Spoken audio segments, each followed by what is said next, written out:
Assalamualaikum warahmatullahi wabarakatuh.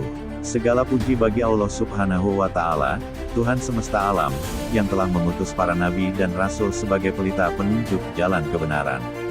Sholawat serta salam semoga senantiasa tercurah kepada baginda Nabi Muhammad Shallallahu Alaihi Wasallam, juga kepada keluarga, sahabat, dan seluruh pengikutnya hingga akhir zaman. Sahabat beriman yang dirahmati Allah, hari ini kita akan memulai sebuah perjalanan agung, menelusuri jejak hidup seorang manusia pilihan yang dijuluki Khalilullah atau kekasih Allah. Beliau adalah Nabi Ibrahim alaihissalam. Kisahnya bukan sekadar dongeng masa lalu, melainkan fondasi iman, logika, dan ketauhidan yang murni. Mari kita simak bab pertama, masa kecil di tengah kegelapan syirik. Ribuan tahun yang lalu, di sebuah wilayah yang dikenal sebagai Ur di tanah Babilonia, sekarang Irak, hiduplah sebuah masyarakat yang sangat maju secara peradaban, namun sangat gelap secara spiritual. Negeri itu dipimpin oleh seorang raja yang amat angkuh bernama Namrud. Ia bukan hanya seorang diktator yang kejam, tetapi juga mengaku sebagai Tuhan yang berhak disembah. Kesyirikan di masa itu sudah mencapai puncaknya.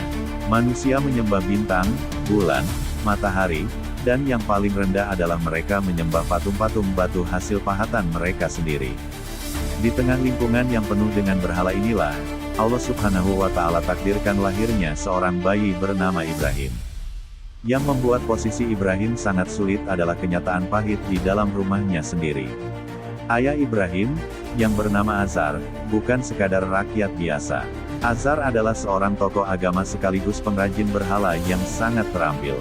Setiap hari, Ibrahim kecil melihat ayahnya memahat kayu dan batu menjadi patung-patung, lalu menjualnya atau meletakkannya di kuil untuk disembah.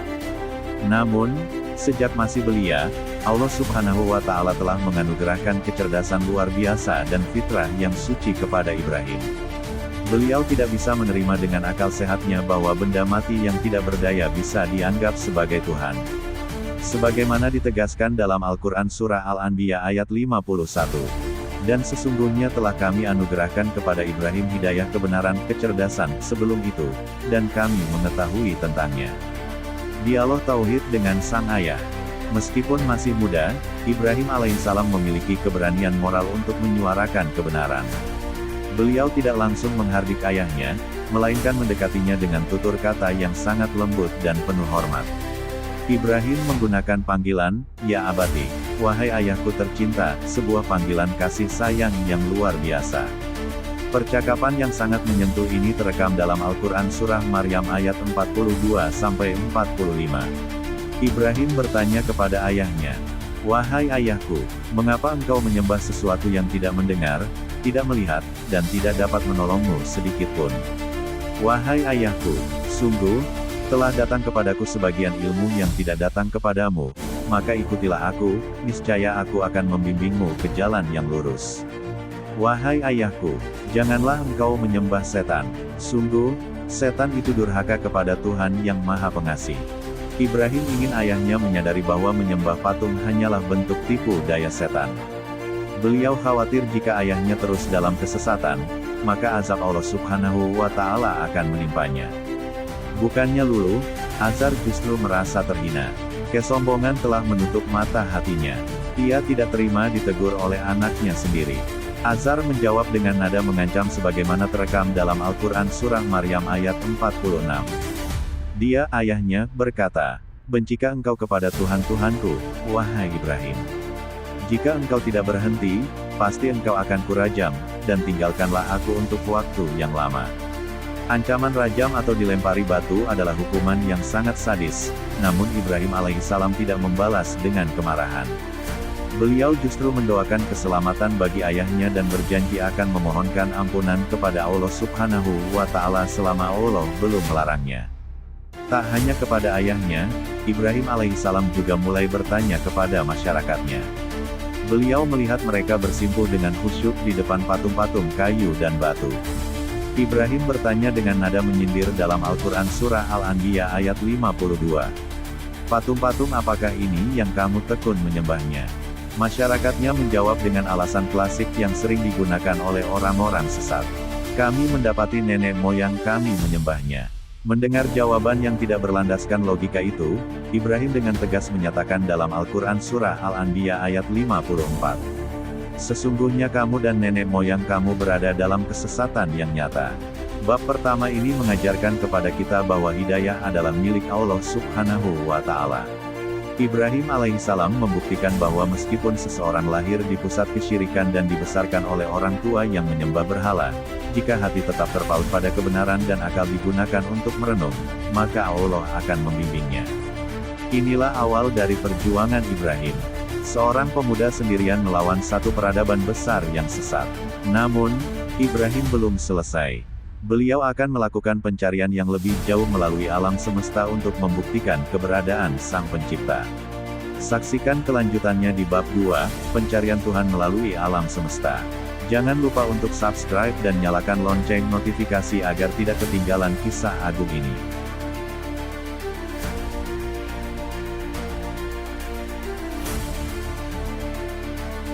Melihat kerajaan langit dan bumi, Ibrahim alaihissalam bukan sekadar pengamat biasa. Beliau adalah hamba yang dipilih oleh Allah Subhanahu wa Ta'ala untuk diperlihatkan rahasia-rahasia kebesaran ciptaannya. Hal ini dilakukan agar keimanan Ibrahim alaihissalam berdiri di atas pondasi keyakinan yang tidak tergoyahkan oleh keraguan sedikitpun. Sebagaimana Allah Subhanahu wa Ta'ala berfirman dalam Al-Quran Surah Al-An'am ayat 75. Dan demikianlah kami memperlihatkan kepada Ibrahim kekuasaan kami yang terdapat di langit dan di bumi, dan agar dia termasuk orang-orang yang yakin. Suatu malam, ketika kegelapan mulai menyelimuti bumi dan mata manusia tertuju pada cahaya di langit, Ibrahim alaihissalam melihat sebuah bintang yang bersinar sangat terang.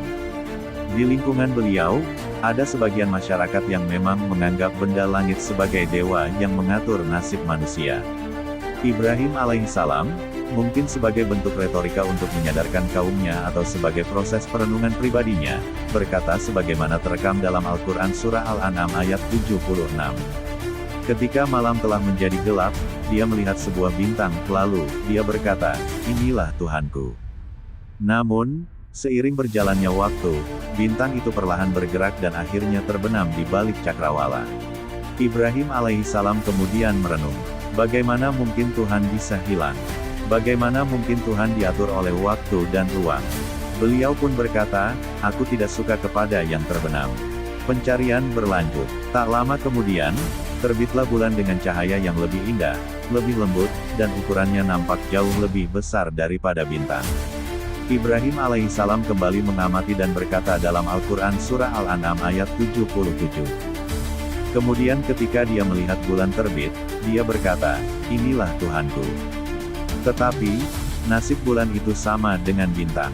Ketika fajar mulai menyingsing, bulan itu memucat dan menghilang dari pandangan. Di titik ini, Ibrahim alaihissalam menunjukkan kerendahan hatian seorang hamba. Beliau menyadari bahwa akal manusia memiliki batas, dan ia sangat membutuhkan bimbingan langsung dari Sang Pencipta. Beliau berdoa, sungguh, jika Tuhanku tidak memberi petunjuk kepadaku, pastilah aku termasuk orang-orang yang sesat. Fase ketiga, matahari yang perkasa. Puncak dari pengamatan ini terjadi ketika matahari mulai terbit. Sinarnya menyapu kegelapan, memberikan kehangatan, dan mendominasi seluruh langit. Matahari nampak jauh lebih berkuasa dan agung daripada bintang maupun bulan. Ibrahim alaihissalam berkata dalam Al-Quran Surah Al-An'am ayat 78. Kemudian ketika dia melihat matahari terbit, dia berkata, inilah Tuhanku, ini lebih besar. Namun, hukum alam tetap berlaku. Seperkasa apapun matahari, ia tetap tunduk pada garis edarnya. Ketika sore tiba, matahari itu pun terbenam dan meninggalkan bumi dalam kegelapan. Saat itulah, tabir kebenaran terbuka sepenuhnya di hati Ibrahim alaihissalam. Beliau menyadari bahwa semua benda itu adalah makhluk yang diatur, bukan Khalik yang mengatur. Pernyataan tauhid yang abadi. Setelah melalui proses logika yang sempurna, Ibrahim alaihissalam memalingkan wajahnya dari segala bentuk ciptaan dan menghadapkan hatinya hanya kepada Sang Pencipta segala sesuatu. Beliau berseru dengan tegas kepada kaumnya yang masih menyembah benda-benda langit. Wahai kaumku, sungguh, aku berlepas diri dari apa yang kamu persekutukan. Sesungguhnya aku hadapkan wajahku kepada Allah, yang menciptakan langit dan bumi dengan penuh kepasrahan, mengikuti agama yang benar, dan aku bukanlah termasuk orang-orang yang mempersekutukan Allah. Al-Quran Surah Al-An'am ayat 78-79. Setelah Ibrahim alaihissalam menyatakan keimanannya, kaumnya tidak tinggal diam. Mereka mencoba mendebat Ibrahim alaihissalam dan menakut-nakutinya dengan ancaman kemarahan Tuhan mereka. Namun, Ibrahim alaihissalam menjawab dengan tenang dan penuh wibawa. Beliau bertanya kepada mereka, mengapa beliau harus takut kepada benda-benda yang tidak bisa memberi manfaat, sementara mereka sendiri tidak takut menyekutukan Allah Subhanahu wa Ta'ala. Beliau menegaskan bahwa rasa aman yang sejati hanya dimiliki oleh orang-orang yang beriman dan tidak mencampur adukan iman mereka dengan kezaliman atau syirik. Sahabat beriman, melalui bab kedua ini, kita belajar bahwa Islam adalah agama yang sangat menghargai akal pikiran. Nabi Ibrahim alaihissalam telah mengajarkan kepada kita bahwa alam semesta ini adalah ayat-ayat Allah yang terbentang. Bintang, bulan, dan matahari hanyalah saksi atas kebesaran sang arsitek yang menciptakan mereka. Keyakinan Ibrahim alaihissalam kini telah bulat. Beliau tidak lagi sekadar bertanya-tanya, melainkan telah siap menjadi pejuang tauhid. Dan perjuangan itu akan segera memasuki fase yang sangat berbahaya, di mana Ibrahim alaihissalam akan berhadapan langsung dengan berhala-berhala fisik di kuil kaumnya. Jangan lewatkan kelanjutannya dalam bab 3, dakwah kepada ayah dan penghancuran berhala. Bagaimana strategi Ibrahim menghancurkan patung-patung tersebut? Dan jawaban cerdas apa yang membuat kaumnya terdiam 1000 bahasa?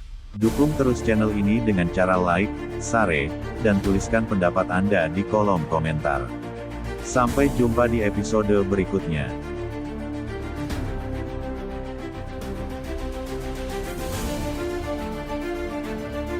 Nabi Ibrahim alaihissalam memulai dakwahnya dari orang yang paling dekat, yaitu ayahnya yang bernama Azar.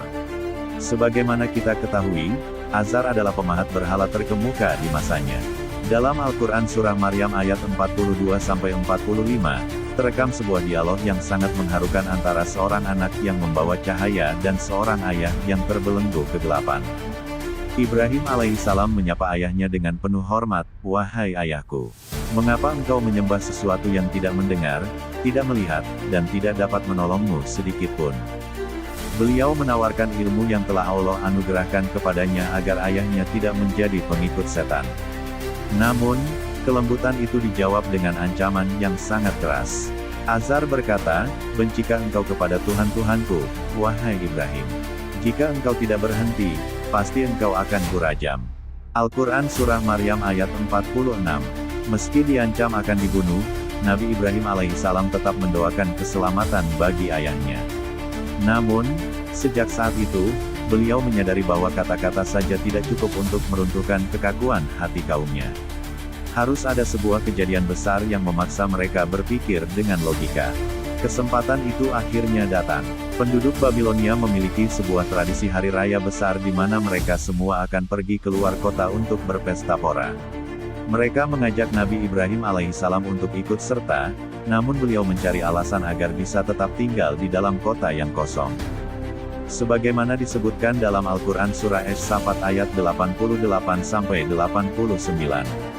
Lalu dia, Ibrahim, memandang sekilas ke bintang-bintang, kemudian dia berkata, "Sesungguhnya aku sakit." Ibrahim alaihissalam tidak benar-benar sakit fisik, namun hatinya sakit melihat kemusyrikan yang dilakukan kaumnya. Begitu penduduk kota pergi, suasana menjadi sunyi. Inilah saat yang dinanti-nantikan oleh Nabi Ibrahim alaihissalam. Dengan langkah yang mantap dan membawa sebuah kapak yang tajam, Nabi Ibrahim alaihissalam memasuki kuil utama. Di sana, berderet patung-patung besar dan kecil yang dihiasi dengan perhiasan dan dikelilingi oleh berbagai sesajen makanan. Ibrahim alaihissalam melihat ke arah patung-patung itu dan berkata dengan nada menyindir, "Mengapa kamu tidak makan? Mengapa kamu tidak menjawab?" Al-Quran Surah As-Saffat ayat 91-92. Tentu saja, patung-patung itu diam 1000 bahasa. Detik berikutnya, Ibrahim alaihissalam mulai mengayunkan kapaknya. Dengan kekuatan penuh, beliau menghancurkan satu demi satu berhala tersebut hingga menjadi kepingan batu dan kayu yang tidak berharga. Beliau ingin membuktikan bahwa Tuhan-Tuhan ini bahkan tidak mampu membela diri mereka sendiri dari satu serangan manusia. Namun, Ibrahim alaihissalam menyusun sebuah strategi cerdas. Beliau menyisakan satu patung yang paling besar dan paling megah, lalu beliau mengalungkan kapak yang digunakannya di leher patung besar tersebut. Ketika penduduk kembali ke kota, betapa terkejut dan murkanya mereka melihat Tuhan-Tuhan mereka hancur berantakan. Mereka segera mencari siapa pelakunya dan kecurigaan jatuh kepada pemuda yang selama ini selalu mencela berhala Ibrahim. Ibrahim alaihissalam diseret ke depan halayak ramai untuk diadili. Mereka bertanya, apakah engkau yang melakukan perbuatan ini terhadap Tuhan-Tuhan kami, wahai Ibrahim? Al-Quran Surah Al-Anbiya ayat 62. Dengan sangat tenang, Ibrahim alaihissalam memberikan jawaban yang tak terduga, sebenarnya patung besar itu yang melakukannya. Maka tanyalah kepada mereka, jika mereka dapat berbicara. Al-Quran Surah Al-Anbiya ayat 63. Seketika itu juga, suasana menjadi hening. Kaumnya terdiam dan tertunduk malu. Logika Ibrahim alaihissalam telah mengunci lisan mereka. Mereka sadar bahwa mereka menyembah sesuatu yang tidak bisa bergerak, apalagi menghancurkan patung lain atau berbicara memberikan kesaksian. Dalam hati kecil mereka mengakui kebenaran Ibrahim. Namun, hidayah tidak masuk ke hati yang dipenuhi kesombongan. Meskipun mereka mengakui dalam hati bahwa berhala itu tidak bisa bicara, mereka justru membalas dengan kemarahan, sesungguhnya engkau Ibrahim, sudah tahu bahwa berhala-berhala itu tidak dapat berbicara. Ibrahim alaihissalam langsung menyambar pengakuan tersebut. Maka mengapa kamu menyembah selain Allah, sesuatu yang tidak dapat memberi manfaat sedikit pun dan tidak pula mendatangkan mudarat kepadamu? Ah! Celakalah kamu dan apa yang kamu sembah selain Allah. Maka apakah kamu tidak mengerti? Al-Quran Surah Al-Anbiya ayat 66-67. Karena kalah berdebat dan merasa harga diri mereka diinjak-injak, kaum tersebut tidak lagi menggunakan logika, melainkan menggunakan kekuasaan dan kekerasan. Mereka berteriak, bakarlah dia dan bantulah Tuhan-Tuhan kamu. Sahabat beriman, aksi berani Nabi Ibrahim alaihissalam telah memicu kemarahan yang luar biasa dari penguasa dan rakyat Babilonia. Sebuah hukuman yang belum pernah ada sebelumnya kini dipersiapkan. Ibrahim alaihissalam akan segera dihadapkan pada maut di tengah kobaran api yang membumbung tinggi. Namun, apakah api tersebut akan mampu menghanguskan sang kekasih Allah? Atau adakah mukjizat besar yang sedang menanti di balik tumpukan kayu bakar tersebut? Jangan lewatkan kelanjutannya dalam bab 4, Mukjizat, Selamat dari Kobaran Api. Di sana kita akan melihat bagaimana Allah Subhanahu wa Ta'ala memberikan perintah langsung kepada alam untuk menyelamatkan hambanya yang bertauhid. Terima kasih telah menyimak hingga akhir. Jangan lupa untuk tekan tombol like, bagikan kisah ini, dan subscribe agar Anda tidak ketinggalan kelanjutan kisahnya.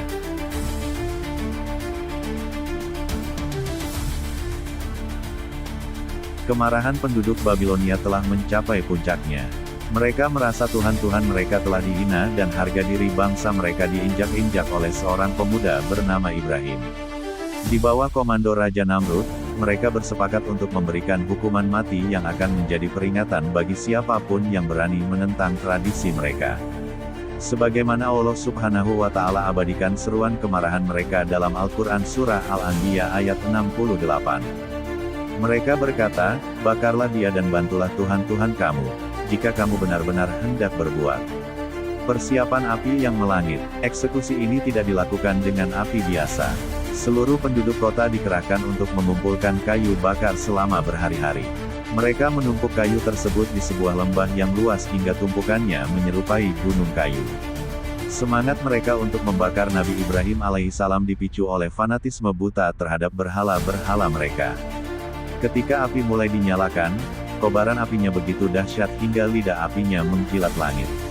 Panasnya begitu luar biasa sampai-sampai burung yang terbang di atasnya dikabarkan akan jatuh terpanggang karena suhu yang menyengat.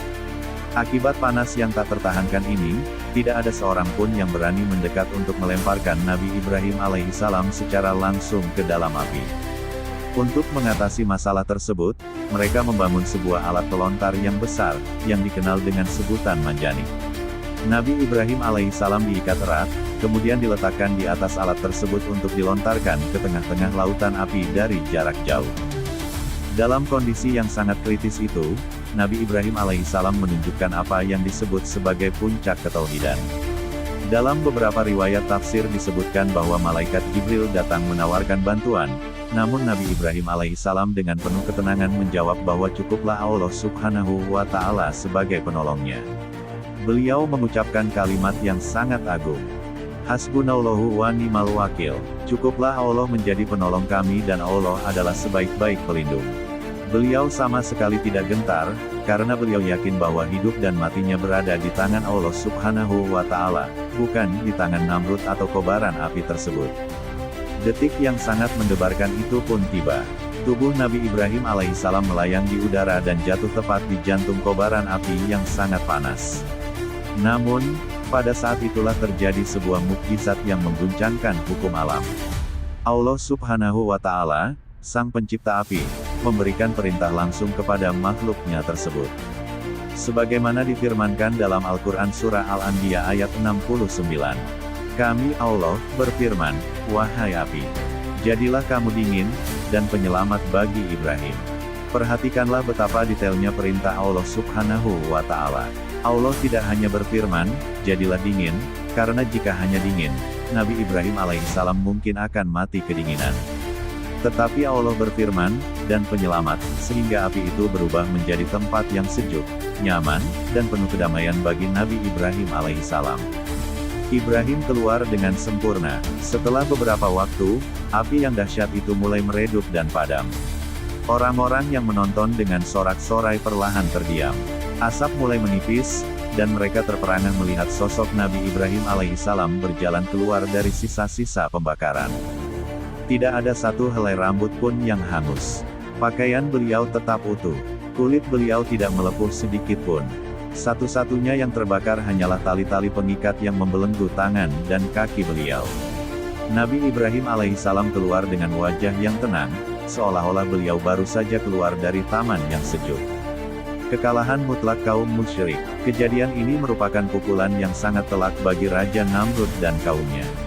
Rencana jahat yang mereka susun dengan sangat rapi justru berakhir dengan menunjukkan kebesaran Allah subhanahu wa ta'ala di depan mata mereka sendiri. Allah subhanahu wa ta'ala berfirman dalam Al-Quran Surah Al-Anbiya ayat 70. Dan mereka hendak berbuat jahat terhadap Ibrahim, maka kami menjadikan mereka itu orang-orang yang paling rugi. Meskipun mereka telah melihat mukjizat yang begitu nyata, mayoritas dari mereka tetap menutup hati karena kesombongan. Namun, bagi orang-orang yang beriman, peristiwa ini menjadi bukti abadi bahwa siapapun yang menolong agama Allah subhanahu wa ta'ala, maka Allah subhanahu wa ta'ala pasti akan melindunginya dengan cara yang tidak terbayangkan. Sahabat beriman, mukjizat api yang dingin ini menandai berakhirnya fase dakwah Nabi Ibrahim alaihissalam di tanah kelahirannya. Setelah peristiwa ini, beliau menyadari bahwa sudah saatnya beliau melangkah lebih jauh untuk menyebarkan cahaya tauhid ke negeri lain. Namun, perjalanan Nabi Ibrahim alaihissalam masih sangat panjang. Beliau akan melakukan perjalanan hijrah yang penuh perjuangan menuju negeri Syam dan Mesir, serta ujian kesabaran yang luar biasa dalam menanti kehadiran seorang putra. Saksikan kelanjutannya dalam bab 5, Hijrah dan Kesabaran Menanti Keturunan. Bagaimana kisah pertemuan beliau dengan Siti Hajar, dan doa apa yang terus beliau panjatkan hingga Allah mengabulkannya di masa tua. Dukung terus channel ini dengan klik tombol like, tinggalkan komentar positif, dan bagikan video ini agar menjadi amal jariah bagi kita semua.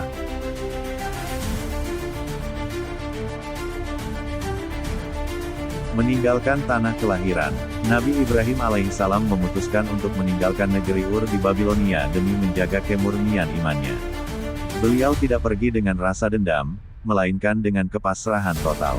Beliau pergi ditemani oleh istrinya, Sarah, dan keponakannya, Nabi Lut alaihissalam. Sebagaimana Allah subhanahu wa ta'ala abadikan keputusan agung ini dalam Al-Quran Surah As-Saffat ayat 99. Dan dia, Ibrahim, berkata, sesungguhnya aku harus pergi menghadap kepada Tuhanku, dia akan memberi petunjuk kepadaku. Beliau melangkah menuju negeri Syam Palestina, yang diberkahi.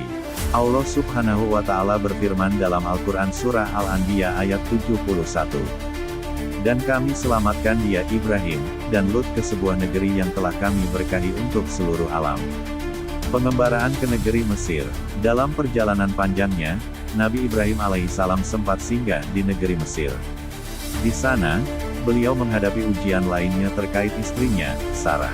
Namun, dengan perlindungan Allah Subhanahu wa Ta'ala, mereka berdua selamat dari keburukan penguasa setempat. Sebagai bentuk penghormatan, penguasa tersebut memberikan seorang wanita mulia bernama Hajar untuk menemani Sarah. Waktu terus berlalu, Nabi Ibrahim alaihissalam dan Sarah tumbuh menjadi tua dalam pengembaraan dakwah mereka. Namun, ada satu kerinduan yang mendalam di hati mereka, kehadiran seorang putra yang akan meneruskan risalah tauhid. Nabi Ibrahim alaihissalam telah mencapai usia yang sangat lanjut, begitu pula dengan Sarah yang secara manusiawi dianggap mandul. Namun, Nabi Ibrahim alaihissalam mengajarkan kepada kita bahwa tidak ada yang mustahil bagi Allah Subhanahu wa Ta'ala. Beliau terus memanjatkan doa yang penuh harap dalam Al-Quran Surah As-Saffat ayat 100. Rabbi habli minas salihin. Ya Tuhanku, anugerahkanlah kepadaku keturunan yang termasuk orang-orang yang saleh. Melihat suaminya yang sangat merindukan keturunan, Sarah dengan penuh keikhlasan meminta Nabi Ibrahim alaihissalam untuk menikahi Hajar. Dari pernikahan inilah, Allah Subhanahu wa Ta'ala kemudian memberikan kabar gembira berupa kelahiran seorang putra yang amat sabar, yaitu Ismail alaihissalam. Kebahagiaan memiliki putra ternyata diikuti dengan ujian ketaatan yang sangat berat. Allah Subhanahu wa Ta'ala memerintahkan Nabi Ibrahim alaihissalam untuk membawa Hajar dan Ismail alaihissalam yang masih bayi ke sebuah lembah gersang yang tidak berpenghuni di tengah gurun, yang kelak dikenal sebagai Makkah. Bayangkanlah, seorang ayah yang telah menanti buah hati selama puluhan tahun, kini harus meninggalkannya di tempat yang tidak ada air dan tidak ada tanaman sama sekali. Ketika Nabi Ibrahim alaihissalam hendak melangkah pergi, Hajar bertanya, "Apakah Allah yang memerintahkanmu melakukan ini?" Nabi Ibrahim alaihissalam menjawab, "Ya." Maka Hajar berkata dengan iman yang kokoh, "Kalau begitu, Allah tidak akan membiarkan kami telantar." Nabi Ibrahim alaihissalam melangkah pergi dengan hati yang bergetar. Beliau berdiri di balik bukit, memandang ke arah anak dan istrinya, lalu memanjatkan doa yang sangat mengharukan dalam Al-Quran Surah Ibrahim ayat 37. Ya Tuhan kami, sesungguhnya aku telah menempatkan sebagian keturunanku di lembah yang tidak mempunyai tanam-tanaman di dekat rumahmu, Baitullah, yang dihormati. Ya Tuhan kami, yang demikian itu, agar mereka mendirikan salat, maka jadikanlah hati sebagian manusia cenderung kepada mereka dan berilah mereka rezeki dari buah-buahan, mudah-mudahan mereka bersyukur. Kabar gembira kelahiran Ishak. Kesabaran Nabi Ibrahim alaihissalam tidak hanya dibalas dengan Ismail alaihissalam. Saat beliau sudah semakin renta, Allah Subhanahu wa Ta'ala mengutus para malaikat dalam wujud manusia untuk memberikan kabar gembira kepada Sarah, bahwa ia pun akan melahirkan seorang putra bernama Ishak, dan setelah Ishak akan lahir Yakub. Mendengar hal itu, Sarah tertawa keheranan karena usianya yang sudah tua. Namun para malaikat mengingatkan keagungan Allah Subhanahu wa Ta'ala dalam Al-Quran Surah Hud ayat 73. Mereka para malaikat berkata, "Mengapa engkau merasa heran tentang ketetapan Allah? Itu adalah rahmat Allah dan keberkatannya dicurahkan di atas kamu, wahai Ahlul Bait. Sesungguhnya Allah Maha Terpuji lagi Maha Mulia." Sahabat beriman, bab kelima ini memberikan pelajaran berharga bahwa hijrah adalah perjalanan menuju ridha Allah Subhanahu wa Ta'ala, dan kesabaran dalam berdoa tidak akan pernah sia-sia. Nabi Ibrahim alaihissalam telah membuktikan bahwa meskipun seluruh dunia menganggap sesuatu tidak mungkin, bagi Allah Subhanahu wa Ta'ala segala sesuatu adalah mudah. Namun, di balik kebahagiaan atas lahirnya Ismail alaihissalam, sebuah ujian yang jauh lebih dahsyat sedang menanti. Sebuah ujian yang akan menguji batas antara cinta kepada anak dan cinta kepada Sang Pencipta. Jangan lewatkan kelanjutannya dalam bab 6, ujian terberat, perintah kurban. Bagaimana reaksi Ismail alaihissalam saat mengetahui perintah penyembelihan dirinya? Dan mukjizat apa yang Allah Subhanahu wa Ta'ala turunkan di atas bukit itu? Silakan berikan pendapat Anda di kolom komentar tentang teladan kesabaran Nabi Ibrahim alaihissalam. Jangan lupa klik tombol like dan bagikan video ini agar bermanfaat bagi lebih banyak orang.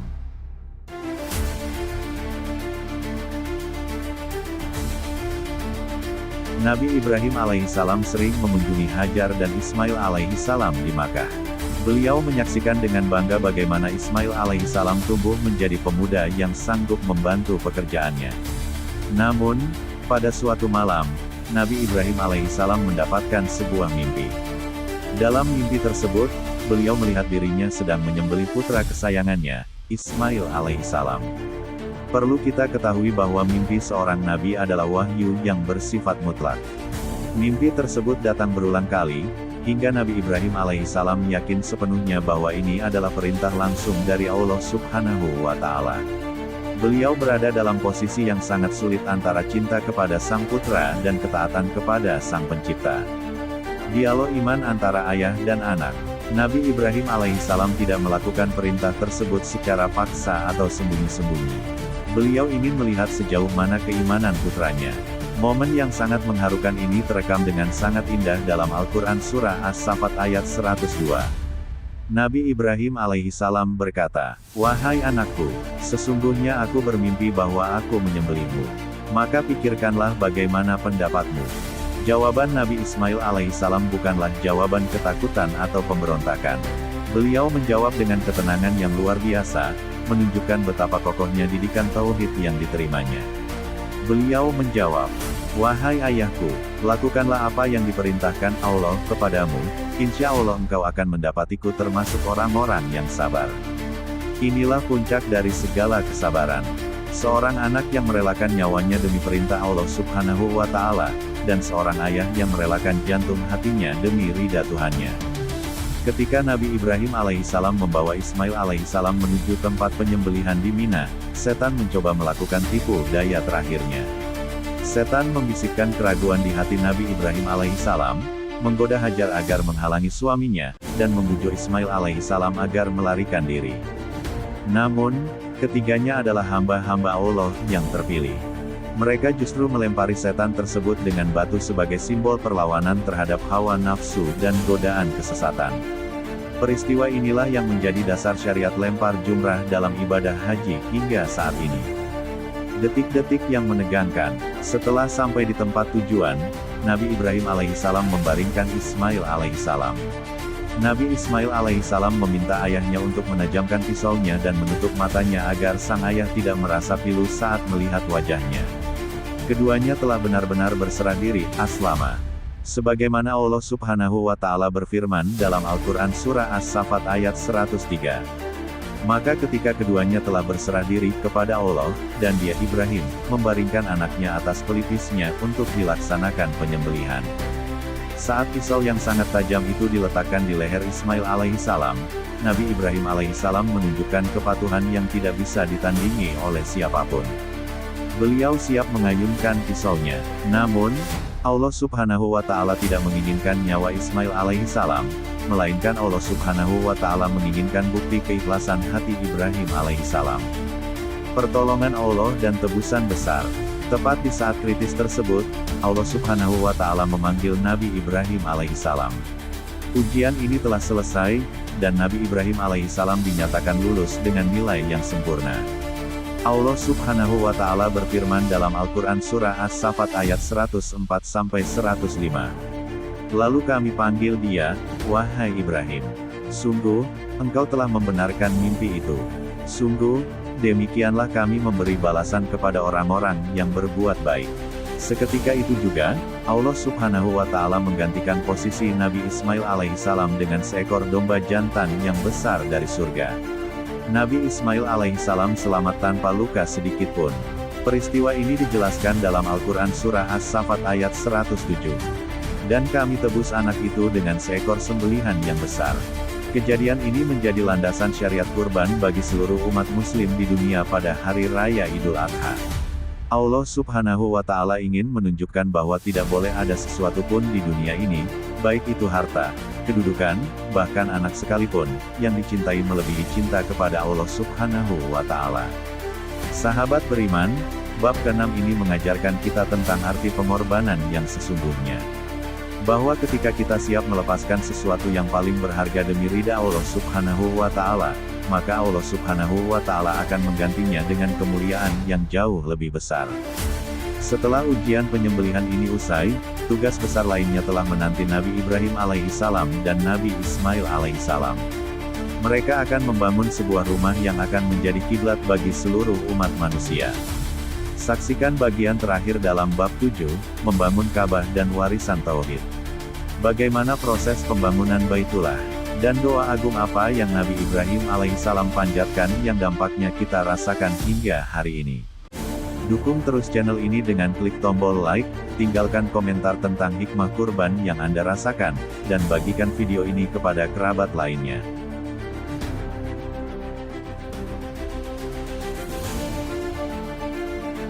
Perintah membangun rumah Allah. Setelah Nabi Ismail alaihissalam tumbuh dewasa dan menetap di Makkah, Allah Subhanahu wa Ta'ala memberikan sebuah perintah yang sangat mulia kepada Nabi Ibrahim alaihissalam. Beliau diperintahkan untuk membangun sebuah rumah suci, Baitullah, sebagai pusat peribadahan bagi manusia. Nabi Ibrahim alaihissalam mendatangi putranya, Nabi Ismail alaihissalam, dan berkata bahwa Allah telah memerintahkannya untuk membangun sebuah rumah di tempat yang telah ditentukan. Tanpa ragu, Nabi Ismail alaihissalam menjawab, "Maka laksanakanlah apa yang diperintahkan Tuhanmu kepadamu, dan aku akan membantumu." Sebagaimana disebutkan dalam Al-Quran Surah Al-Baqarah ayat 125. Dan ingatlah ketika kami menjadikan rumah itu, Ka'bah tempat berkumpul bagi manusia dan tempat yang aman. Dan jadikanlah sebagian makam Ibrahim tempat salat. Dan telah kami perintahkan kepada Ibrahim dan Ismail, bersihkanlah rumahku untuk orang-orang yang tawaf, yang iktikaf, yang rukuk dan yang sujud. Proses pembangunan dan makam Ibrahim. Ayah dan anak ini kemudian mulai bekerja bahu-membahu. Nabi Ibrahim alaihissalam menyusun batu-batu tersebut, sementara Nabi Ismail alaihissalam menyediakan dan membawakan batu-batu tersebut. Ketika bangunan mulai meninggi, Nabi Ibrahim alaihissalam memerlukan pijakan agar dapat menjangkau bagian atas tembok Ka'bah. Maka, dibawalah sebuah batu besar sebagai pijakan. Batu inilah yang kemudian dikenal sebagai makam Ibrahim. Allah Subhanahu wa Ta'ala memberikan mukjizat pada batu tersebut, di mana jejak kaki Nabi Ibrahim alaihissalam membekas secara nyata dan dapat kita saksikan hingga hari ini sebagai tanda kekuasaannya.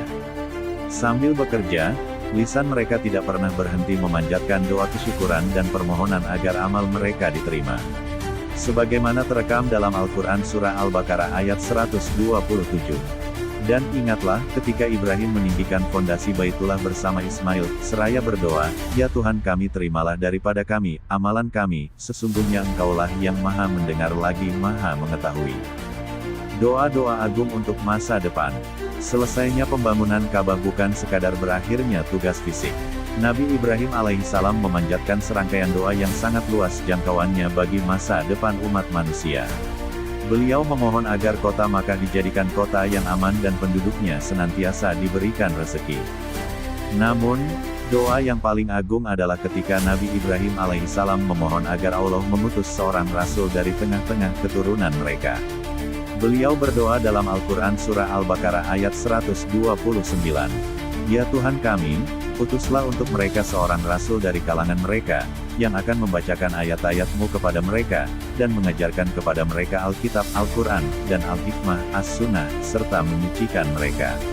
Sesungguhnya Engkaulah yang maha perkasa lagi maha bijaksana." Para ulama menjelaskan bahwa doa inilah yang kemudian terkabul ribuan tahun kemudian dengan lahirnya Nabi Muhammad SAW dari garis keturunan Nabi Ismail alaihissalam. Seruan haji ke seluruh penjuru dunia. Setelah Baitullah berdiri tegak, Allah Subhanahu wa Ta'ala memerintahkan Nabi Ibrahim alaihissalam untuk memanggil umat manusia agar datang melaksanakan ibadah haji. Nabi Ibrahim alaihissalam sempat bertanya, "Wahai Tuhanku, bagaimana suaraku bisa sampai kepada seluruh manusia?" Allah berfirman, "Wahai Ibrahim, engkau bertugas berseru, dan akulah yang akan menyampaikannya." Sebagaimana disebutkan dalam Al-Quran Surah Al-Hajj ayat 27. "Dan berserulah kepada manusia untuk mengerjakan haji, niscaya mereka akan datang kepadamu dengan berjalan kaki, dan mengendarai unta yang kurus yang datang dari segenap penjuru yang jauh." Sejak saat itu hingga hari ini, jutaan manusia dari berbagai bangsa, warna kulit, dan bahasa, berbondong-bondong datang ke Makkah memenuhi panggilan Nabi Ibrahim alaihissalam tersebut. Akhir hayat dan gelar Khalilullah. Nabi Ibrahim alaihissalam wafat dalam usia yang sangat lanjut, meninggalkan warisan ketauhidan yang murni. Beliau dijuluki sebagai Abul Anbiya, bapak para nabi, karena dari garis keturunannya lahir nabi-nabi besar seperti Nabi Ishak, Nabi Yakub, Nabi Yusuf, hingga Nabi Muhammad Shallallahu Alaihi Wasallam. Beliau juga digelari oleh Allah sebagai Khalilullah atau kekasih Allah. Kesetiaannya pada kebenaran menjadikannya teladan bagi setiap manusia yang mencari jalan yang lurus, hanif. Penegasan Allah tentang kedudukan beliau terdapat dalam Al-Quran Surah Al-Baqarah ayat 124. Petik 2. Allah berfirman, sesungguhnya aku akan menjadikanmu imam bagi seluruh manusia. Sahabat beriman yang dirahmati Allah Subhanahu wa Ta'ala. Berakhirlah sudah perjalanan panjang kita menelusuri kisah Nabi Ibrahim alaihissalam. Kita belajar bahwa iman sejati memerlukan keberanian akal untuk berpikir, keteguhan hati dalam menghadapi ujian, dan kepasrahan total pada setiap perintah Allah. Setiap kali kita menghadap kiblat di dalam salat, atau setiap kali umat Islam melaksanakan ibadah haji dan kurban, kita sedang menghidupkan kembali jejak-jejak suci yang ditinggalkan oleh Nabi Ibrahim alaihissalam. Semoga kita semua termasuk orang-orang yang diberikan kekuatan untuk meneladani ketauhidan beliau yang murni. Terima kasih telah mengikuti serial ini dari bab pertama hingga terakhir. Jika video ini bermanfaat dan menambah keimanan Anda, silakan berikan dukungan dengan klik tombol like, bagikan kepada keluarga, dan subscribe agar Anda tidak ketinggalan kisah nabi-nabi agung lainnya. Wassalamualaikum warahmatullahi wabarakatuh.